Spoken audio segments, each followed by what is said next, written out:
Hi, I'm Greg. Welcome to AFX Studio. I'm here to compare speakers in Tweed Deluxe style amps. The choice of speaker is important for any amp, the speaker and cab being the soundboard of an electric guitar. I discovered years ago, when I owned an original 1954 5D3 circuit Tweed Deluxe, that some amps are fussier than others when it comes to the speaker. My guitar teacher, who was the guy who introduced me to vintage non-master volume amps, told me that a lot of people didn't like the stock speakers in old Fenders, and his preference was to replace them with Celestians, which is what he had in all of his amps. When I bought my Deluxe, it was missing its badge and had a Celestian, which meant it sold for a lot less than a fully original one, which was great, as I bought it to use. I did my first ever speaker comparison with that amp. It came with a G12M70, and having read that part of the sound of vintage amps was the speaker distorting, wondered if it would sound better with a low wattage speaker. I compared a G12L35 from my AC30, which is also the speaker my teacher used in his Vibrolux, and an Oxford from my 64 Bassman. They all sounded good when the amp was clean, but once turned up, the 70-watt Celestian was a clear winner. It stayed tight and crisp, where the others sounded fuzzy and indistinct in comparison, where they sounded great in the Vox and Bassman. First test is a clean tone using my Gretsch 6120 into a copy of that same 5D3 circuit from the 54 model. I'm using my usual method with a DI'd guitar being run through my reamp box into the amp, so the only variable is the speaker. I'm using the same 11 speakers I used in the Deluxe Reverb comparison. They're in a different order though. I found that the ones I preferred here didn't necessarily line up with what I preferred in the Deluxe Reverb or the AC30.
I sold my 54 Deluxe in the late 90s when I thought 6v6s might become unavailable as they weren't being used in new amps at the time. Clearly I was wrong.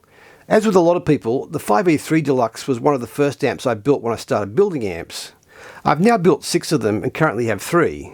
They're all slightly different and have different models of speaker to emphasise those differences. I've used the cabs for some more general speaker comparisons, but hadn't done a direct comparison using the Tweed circuit amps, which are unlike the later amp designs. So while I had a flock, bunch, gang, headache of loose speakers due to my other comparisons, thought I should hear them in my Tweed Deluxe style amps and be better informed. This is my Les Paul with P90s into a modified 5E3 circuit.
I'd often heard that smaller amps sounded bigger when recorded, but heard it firsthand not long after opening the original version of this studio.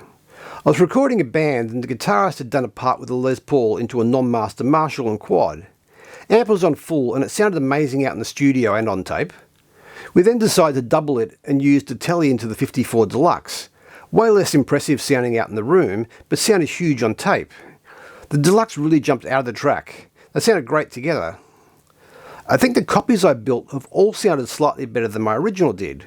This is based on how they sound alongside other amps I owned then and still own, the fact that these amps sound good with multiple speaker types, but also that I thought the only guitar that always sounded good through the original amp when it was cranked was my Strat. The amp was serviced while I owned it by one of Sydney's top techs, so I assumed it was working correctly. Next clip is with my stock 5E3 circuit version using my old JV Squire Strat with EMGs.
So that's it for speakers for the moment.